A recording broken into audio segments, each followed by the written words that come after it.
Sir Telangana వచ్చింది. తెలంగాణ మలిదశ పోరాటంలో దాదాపు ఇప్పుడు మనం అనుకుంటున్న ఉద్యమకారుల కంటే ముందు నుండి మీరు తెలంగాణ ఉద్యమమే శ్వాసగా బతికారు.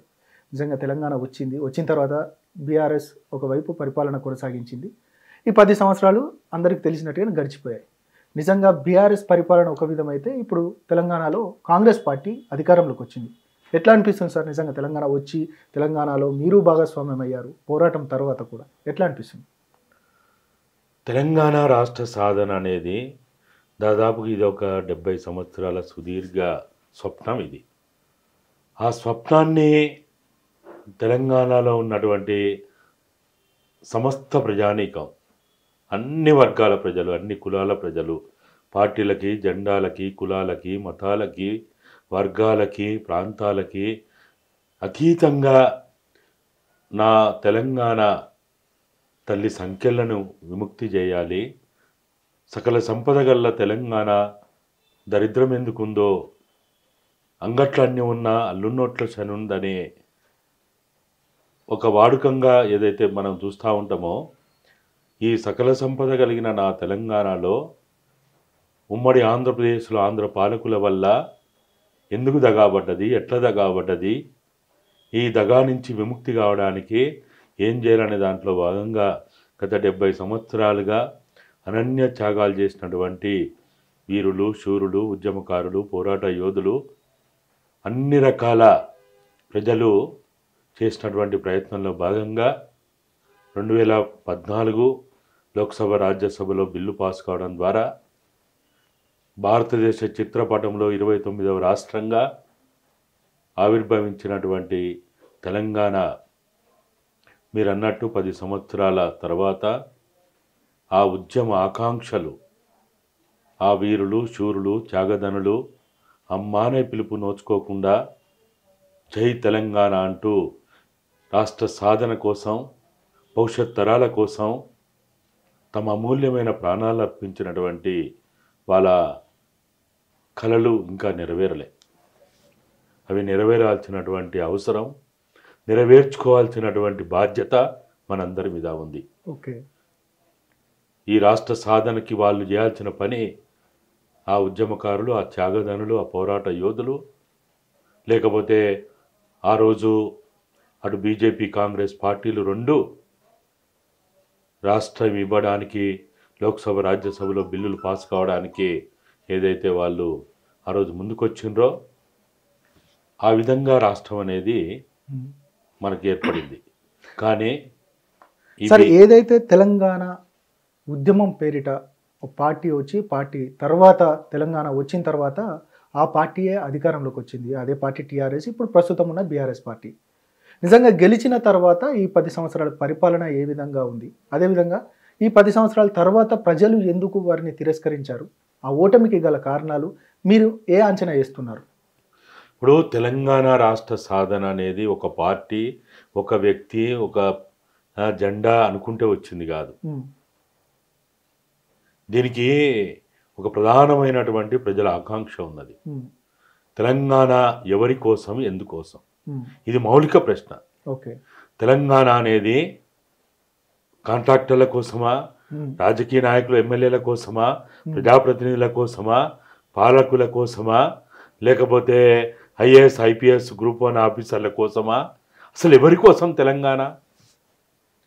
ఈ ప్రశ్నకి సమాధానం వెతుకులాటలోనే తెలంగాణ రాష్ట్ర సమితి ఆవిర్భావం చేస్తాం మేము ఆ రోజు. 1997లో మలిదశ ఉద్యమంగా ప్రారంభమైనటువంటి భువనగిరి కేంద్రంగా జరిగినటువంటి తెలంగాణ రాష్ట్ర సాధన పురుడు పోసుకున్న ఉద్యమం అనేక సంస్థలుగా, అనేక రకాలైనటువంటి వేదికలుగా అది పురోగమిస్తూ ఒక రాజకీయ పార్టీగా, రాజకీయ శక్తిగా ఎదిగినటువంటి తెలంగాణ రాష్ట్ర సమితి.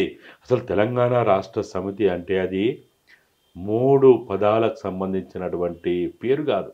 ఓకే, తెలంగాణ రాష్ట్ర సమితి అంటే చాలామంది ఏమనుకుంటారంటే ఇది 3 పదాలు అనుకుంటారు. ఇది 3 పదాలతో కూడినటువంటి ఒక సెంటెన్స్, ఒక వాక్యం అనుకుంటారు. కాదు, 3 కోట్ల తెలంగాణ ప్రజల గుండె చప్పుడు తెలంగాణ రాష్ట్ర సమితి అని మేము ఆ రోజు దీన్ని ఆవిష్కరించినాం.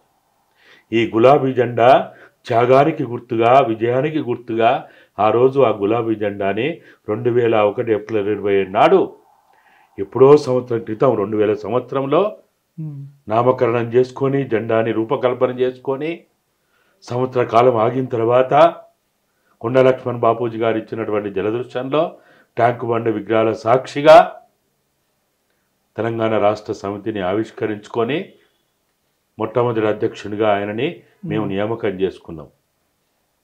తెలంగాణ అంటే ఏదో రాజకీయ నిరుద్యోగులు లేకపోతే డబ్బులు ఉన్నటువంటి మెగా కృష్ణారెడ్డి లాంటోడు, రామేశ్వరరావు లాంటోడో, లేకపోతే అదానీ లాంటోడు, అంబానీ లాంటోడు, రిలయన్స్ లాంటోడో ఈ ప్రాంతంలో ఉన్న సంపదని దోసుకోవడానికి ఒక పెట్టిన పార్టీ కాదు అది. ఓకే, పాలకుల మార్పు కోసం కాదు తెలంగాణ రాష్ట్ర సమితిని పెట్టింది, పరిపాలన మార్పు కోసం.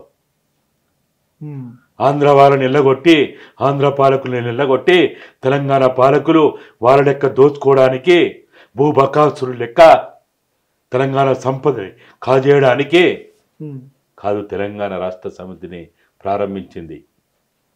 మేము 5 అంశాల ప్రాతిపదికగా ఆ రోజు తెలంగాణ రాష్ట్ర సమితిని ఆవిర్భావం చేసిన రోజు చెప్పినాం. నీళ్లు నిధులు నియామకాలు అనేది అదొక బోగస్ నినాదం, అదొక దగుల్బాజీ నినాదం, అదొక కుట్రపూరితంగా మోసపూరితంగా 2006లో అది తీసుకొచ్చినటువంటి నినాదం. అరే 63% తెలంగాణలో 1 ఎకరం కలిగినటువంటి కుటుంబాలు లేనటువంటి తెలంగాణలో నువ్వు నీళ్ళు తెచ్చుకొని ఎవరి భూముల్లో నీళ్ళు ఇస్తావు? మొత్తం సుమారు 1,15,000 కుటుంబాలకు సంబంధించినటువంటి ఈ ఆదివాసీలు, గిరిజనులు, దళితులు, బడుగు బలైన వర్గాలు సంబంధించినటువంటి వీళ్ళల్లో 1 ఎకరం పట్టా భూమి కలిగినటువంటి పట్టాదారు హక్కు కలిగినటువంటి వాళ్ళు ఓన్లీ ఇక్కడ 37% ఉన్నారు. 63% ఇప్పటికీ 1 ఎకరం భూమి నీది, నా భూమి, ఎకరం భూమి అని చెప్పుకోగలిగే వాళ్ళు లేనప్పుడు నీ నీళ్లు, నీ కాళేశ్వరం నీ నెత్తి మీద పోసుకోవడానిక? ఏం చేయడానికి? ఇప్పుడు మీరు యువకులు, మీరు చదువుకున్నారు, ఇప్పుడు మీ ప్రభుత్వం చెప్పే లెక్క ప్రకారం 30 లక్షలు వాళ్ళు పట్టభద్రులైండి, ఉద్యోగ అర్హత ఉండి నిరుద్యోగులుగా నమోదైందని మనం చెప్తా ఉన్నాం. నువ్వు ఇస్తే ఏమైనా చిత్తశుద్ధితోటి, భయంతో, భక్తితోటి ఇస్తే 1-2 లక్షల ఉద్యోగాలు ఇవ్వగలుగుతావు. మరి 28 లక్షలు ఎక్కడికి పోవాలా? వాళ్ళ బతికేంది? వాళ్ళని ఎవరు ఆదుకోవాలి? వాళ్ళ జీవనం ఏంది? వాళ్ళ లైవ్లీహుడ్ ఏంది? వాళ్ళకి అంటే అందరికీ గవర్నమెంట్ ఉద్యోగాలు ఇవ్వడం కష్టమే కదా సార్. ఏదైనా కూడా ఏ ప్రభుత్వాలు చేయాల్సిన సిచ్యువేషన్ అంటే ఏ ప్రభుత్వం అయినా కూడా ఆ 30 లక్షల నిరుద్యోగులకు ఉద్యోగాలు కల్పించడంలో ఇక గవర్నమెంట్ ఉద్యోగాలు రావడం అయితే కష్టమే. మీరు అన్నట్టుగా 2 లక్షల ఉద్యోగాలు అనేది, ఖాళీలు అనేది చూపించిన మాట వాస్తవమే. ఆ 2 లక్షలలో దాదాపు 1,90,000 ఉద్యోగాలను మేము భర్తీ చేశామని గత ప్రభుత్వం చెప్పిన పరిస్థితి. నిజంగా దాన్ని ఎట్లా చూస్తారు మీరు? అందుకనే నియామకాలు అనేది ఏదైతే నీళ్లు, నిధులు, నియామకాలు, ఈ నియామకాలు అనేది ఒక బోగస్ నినాదం. అదొక బోగస్ నినాదం. తెలంగాణ రాష్ట్ర సమితి నీళ్లు, నిధులు, నియామకాల కోసం ప్రారంభమైంది కానే కాదు.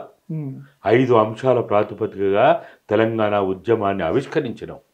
దాంట్లో మొట్టమొదటిది విద్యారంగంలో సమూలమైన మార్పులు తీసుకురావడం కోసం, రెండవది వైద్య రంగంలో సమూలమైన మార్పులు తీసుకురావడం కోసం, మూడవది తెలంగాణలో ఉన్నటువంటి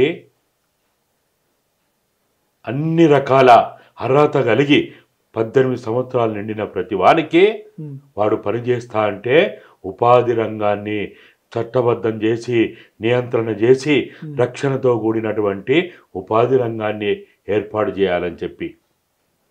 ఇక నాలుగవది తెలంగాణలో ఉన్నటువంటి అన్ని రకాల సంపద, భూ సంపద, అటవీ సంపద, ఖనిజ సంపద, జల సంపద, మానవ సంపద, మేధో సంపద, భూ ఉపరితల సంపద, భూగర్భ సంపద 1,18,000 చదరపు కిలోమీటర్ల విస్తీర్ణంగా ఉన్నటువంటి ఈ తెలంగాణ భూభాగంలో ఉన్నటువంటి మన పూర్వీకులు కొన్ని 100,000 సంవత్సరాల నుంచి మన కోసం, మన ముందు తరాల కోసం కాపాడుకుంటూ వచ్చినటువంటి సంపదని మనం కూడా కాపాడి మన అవసరాల కోసం వినియోగించుకోవాలని ఇది 4వ అంశం. ఇక 5వది సెల్ఫ్ రెస్పెక్ట్. ఓకే, ఆత్మ గౌరవంతో కూడినటువంటి పాలన ఉండాలని.